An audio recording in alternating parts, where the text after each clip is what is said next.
Okay hello students. तो आज हम दोबारा से डिस्कस करने वाले हैं हमारे भारत पाकिस्तान और चाइना वाले चैप्टर का नेक्स्ट पार्ट, जिसके अंदर हम मेनली आज डिस्कस करेंगे सकल घरेलू उत्पाद के बारे में, जिसे इंग्लिश में कहते हैं ग्रॉस डोमेस्टिक प्रोडक्ट जीडीपी। तो हम कंपेयर करेंगे तीनों देशों की स्थिति क्या है, एक साल के अंदर वो कितना उत्पादन कर देते हैं। सबसे पहले अगर मैं समझाने की जाऊं तो पहले तो आपको ये पता होना चाहिए कि जीडीपी क्या होता है। देखो, आपको पता है हमारी अर्थव्यवस्था में तीन क्षेत्र होते हैं। पहला होता है प्राथमिक क्षेत्र, जिसमें कृषि की जाती है, माइनिंग की जाती है। दूसरा होता है द्वितीय क्षेत्र, जिसमें फैक्ट्री कंपनी आ गई। और तीसरा आ गया सर्विस सेक्टर, जिसमें सेवा का उत्पादन किया जाता है, ट्रांसपोर्ट, बैंकिंग, इंश्योरेंस एक्सेट्रा। और इन तीनों क्षेत्रों ने मिलाकर एक साल में कितना माल बनाया उसे बोलते हैं जीडीपी। ठीक है, तो अगर मैं तीनों देशों की जीडीपी की बात करूं तो हमारे पास एक देश है चाइना, एक देश है इंडिया और एक देश है पाकिस्तान, जिसकी हम कंपैरिजन कर रहे हैं।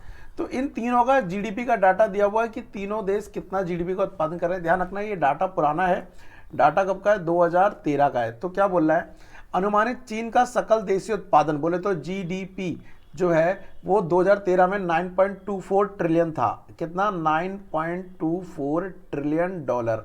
अब सबसे पहले तो ये जो टी आ रहा है इसका मतलब सुन लीजिए, टी का मतलब होता है 10 की पावर 12, इसका मतलब 12 जीरो लगाने हैं। तो अगर मैं बोल रहा हूँ 9.24, तो अगर मैं इसको लिख के दिखाऊं यहाँ पर तो 9.24 इंटू 1 2 3 4 5 6 7 8,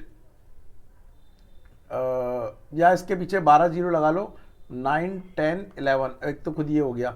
तो ये जब मल्टीप्लाई करोगे जाके तब 1 ट्रिलियन बनेगा। ठीक है, तो आप ये सिंपल कर सकते हैं 9.24 इंटू 10 की पावर 12 इंटू डॉलर। अगर रुपए में निकालना चाहो तो आपको इसे 83 रुपये से मल्टीप्लाई करना पड़ेगा, और नहीं तो आप इसको रुपीज़ में लिख सकते हो, सॉरी डॉलर में लिख सकते हो।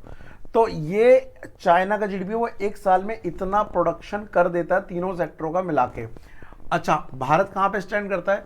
देखो 2013 में भारत की जो थी वो लगभग 1.87, राउंड ऑफ कह सकते हो कि 2 ट्रिलियन डॉलर थी 2013 के टाइम पे, उससे थोड़ा कम। और अगर हम पाकिस्तान की बात करें तो वो ट्रिलियन में है ही नहीं, वो तो 232 बिलियन अमेरिका डॉलर है, विच मीन्स उसको ट्रिलियन होना पड़ेगा, उसके बाद 1 होगा, फिर उसके बाद 2 होगा, तो वो उसकी है 232 बिलियन डॉलर। तो ये तीनों देशों में हम ये देखने को आ रहा है कि सबसे ज्यादा जो प्रोडक्शन कर रहा है वो कौन कर रहा है, चीन कर रहा है। इसी के साथ अब ये आ रहा है कि कौन अपनी जीडीपी को बढ़ा ले रहा है, ये भी आप समझिए। मान लीजिए एग्जांपल के लिए, अगर एग्जांपल को इजी करूं, अगर किसी का पिछले साल का जीडीपी 100 था और अगले साल उसने 106 कर दिया, तो कितना बढ़ गया, चेंज कितना है, 6%, डिवाइडेड बेस कितना था, 100 इंटू 100, तो इसे बोलेंगे 6% की वृद्धि हुई। अगर किसी का जीडीपी 1000 था और उसने मान लेते हैं 1024 कर लिया, ठीक है, तो एग्जाम्पल के लिए उसका निकाले तो डिफरेंस कितना आएगा, 24 डिवाइड बाई 1000 अपॉन इंटू 100, यह आएगा 10, तो इसका निकल के आया 2.4%। तो इससे ये पता पड़ता है कि वो अपने जीडीपी का कितने गुना बढ़ा रहा है, ठीक है, परसेंटेज में। तो यहां पर निकल के आ रहा है कि विकास प्रक्रिया के इस पथ में चीन जो हर साल लगभग एवरेज अपनी जीडीपी को बढ़ा रहा था, वो बढ़ा रहा था 9.5%, 2013 का डाटा है। वहीं जो इंडिया है वो बढ़ा रहा था बेटा 5.8%, और पाकिस्तान ये 4.1%। वेल, यहां पर अगर मैं ओवरऑल डिस्कस करूं तो पाकिस्तान का कोई कंपैरिजन नहीं है, क्योंकि पॉपुलेशन साइज और हर चीज के मामले में इंडिया सोचा है जस्ट छोटा है, बट क्योंकि हमारा नेबर है और हमारे साथ ही आज़ाद हुआ था, हमारा ही पार्ट था, तो इसलिए मुझसे कंपेयर कर रहे हैं। ठीक है, उसके बाद एक इंपॉर्टेंट डाटा आ रहा है जो मैं यहां से ना समझा के टेबल समझाना चाहता हूं कि 2011 में कितने लोग कार्यबल में लगे थे, कितने लोग जीडीपी में लगे थे। तो उस टेबल के लिए आपको ये देखिए, इसका स्क्रीनशॉट ले लीजिएगा। यहां पर ये बता रहा है कि जो भारत में या इंडिया में, या भारत इंडिया तो एक ही हो गया, चाइना पाकिस्तान में जीडीपी जो बन रहा है, उस जीडीपी में एग्रीकल्चर का कितना कंट्रीब्यूशन है, प्राथमिक क्षेत्र का, द्वितीयक का कितना है और तृतीयक का कितना है, और दूसरा किस सेक्टर में कितने लोग लगे हुए हैं। तो ये जो डाटा ये 2013 का है, आप एनसीईआरटी या अपनी बुक से देख सकते हैं, जो डाटा दिया हो आप वही यूज करेंगे। चलिए तो देखते हैं क्या बोल रहा है यहाँ पर।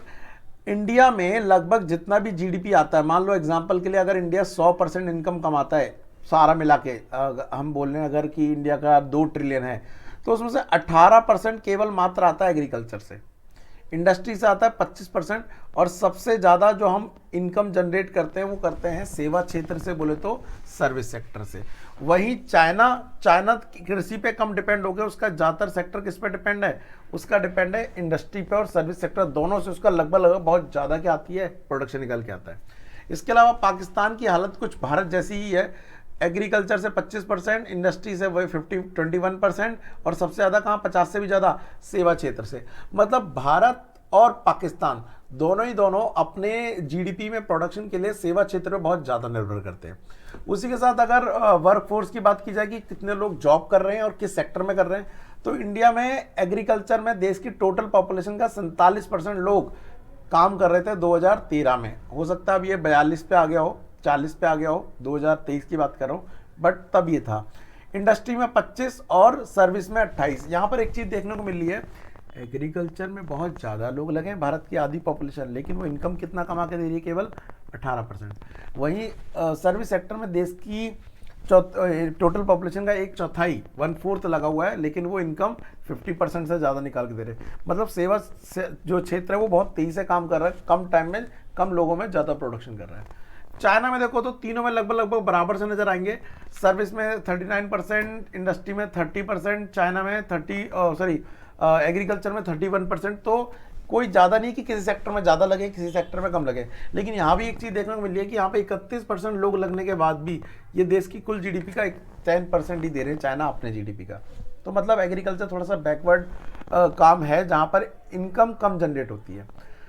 पाकिस्तान की बात करें, पाकिस्तान में भी ज़्यादातर पॉपुलेशन किस में लगी हुई है, एग्रीकल्चर में। इंडस्ट्री में केवल 14% और सर्विस सेक्टर में 42%। इसमें भी ज़्यादातर लोग जो लगे हैं वो किस में लगे हुए हैं, इनके सर्विस सेक्टर में लगे हुए हैं, और एग्रीकल्चर इंडस्ट्री सेक्टर में सबसे कम लोग लगे हुए हैं। तो यहाँ पर इसका डाटा थोड़ा इंडिया से अलग हो जाता है। इंडिया में देखो केवल 28% थे, लेकिन यहाँ पर 42% लोग सर्विस सेक्टर में लगे हुए हैं। ठीक है, तो इस टेबल के थ्रू समझने के बाद आप इस डाटा को समझ सकते हैं। ये जो मैंने बताया वो 2013 का था, ये 2011 की किसमें कितने लोग लगे पड़े, कितने कृषि में लगे हैं, कितने प्राथमिक क्षेत्र में, कितने द्वितीयक में। ठीक है, चीन मैंने बताया दोनों सेक्टर में काम कर रहा है, किसमें, विनिर्माण में भी लगा हुआ है, इंडस्ट्री में भी, और वो सेवा क्षेत्र में भी लगा हुआ है। ठीक है, ओके। यहाँ पर एक चीज देखो क्या दी है, यद्यपि चीन परंपरागत नीति को अपनाया जिसमें क्रम से कृषि के विनिर्माण तथा उसके बाद सेवा क्षेत्र की ओर अवसर होने में प्रवृत्ति थी, परंतु भारत और पाकिस्तान में सीधे कृषि क्षेत्र की सेवा क्षेत्र की ओर चले गए। क्या कहना चाह रहा है पॉइंट, जरा ध्यान सुनना। जब आप काम करेंगे तो पहले क्या होगा, प्राथमिक क्षेत्र होगा, दूसरा द्वितीयक क्षेत्र होगा, तीसरा तृतीयक क्षेत्र होगा। सबसे पहले लोग जब यहाँ से निकले तो कहाँ गए, द्वितीयक क्षेत्र की तरफ, चाइना की बात कर रहा हूँ। फिर यहाँ से निकले तो कहाँ गए, सेवा क्षेत्र की तरफ। लेकिन इंडिया और पाकिस्तान की अगर मैं बात करूँ तो इन देशों में कुछ उल्टा हुआ है। यहाँ पे प्राथमिक क्षेत्र, द्वितीयक क्षेत्र और तृतीयक क्षेत्र में लोग कृषि से निकल के डायरेक्ट यहाँ ना गए जाकर, बल्कि उन्होंने डायरेक्ट कहाँ जंप मारी है, सेवा क्षेत्र में। इसलिए देखने को मिल रहा है कि भारत का सेवा क्षेत्र लोगों को ज़्यादा रोजगार दे रहा है, प्लस ज़्यादा आय अर्जित कर रहा है, और द्वितीयक क्षेत्र उतनी तेज़ी से ग्रो नहीं हो रहा है, फैक्ट्री, कंपनी, ठीक है, विनिर्माण उद्योग। तो चाइना ने एक फ्लो में चला है, लेकिन भारत और पाकिस्तान इस फ्लो में नहीं चले, जिसलिए उनको बेरोजगारी बहुत ज़्यादा देखने को मिलती है। कृषि क्षेत्र में जितनी पॉपुलेशन छूट के आ रही है ना, उनको केवल रोजगार द्वितीय क्षेत्र दे सकता है, सर्विस सेक्टर नहीं दे सकता, क्योंकि वो टेक्नोलॉजी पे चलता है।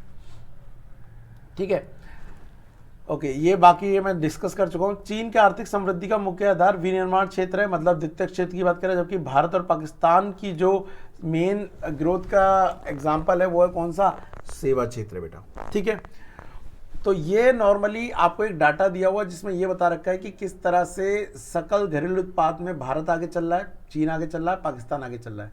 पेपर में हो सकता है ये वाला क्वेश्चन आ जाए जिसमें आपको ये बताए कि एग्जाम्पल के लिए चाइना का जीडीपी एग्जाम्पल के लिए ये दिया हुआ है 1 लाख जीडीपी एग्जाम्पल के लिए, और इंडिया का कितना दिया हुआ है 10,000।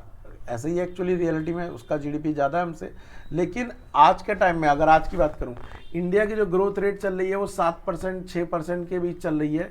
हर साल वो अपना इसका 6% बढ़ा देता है, लेकिन ये इसका 5 या 4% ही बढ़ा दे रहा है। तो देखने में परसेंटेज में देखा जाए तो चाइना ज़्यादा तेज़ी से ग्रो कर रहा है, लेकिन अगर इसका 1 लाख का 5% निकाला जाए तो वो कितना होता है, 5,000 होता है। 10,000 का अगर तुम 10% भी निकालोगे तो यहाँ पर कितना होगा, 1,000 होगा। विच मीन्स अगर अमाउंट में बात की जाए तो चाइना तेजी से ग्रो कर रहा है, लेकिन अगर परसेंटेज में निकालें तो कह सकते हो कि इंडिया आगे हैं किससे, चाइना से। ठीक है, तो आज वाले पार्ट में इतने ही बच्चा लोग।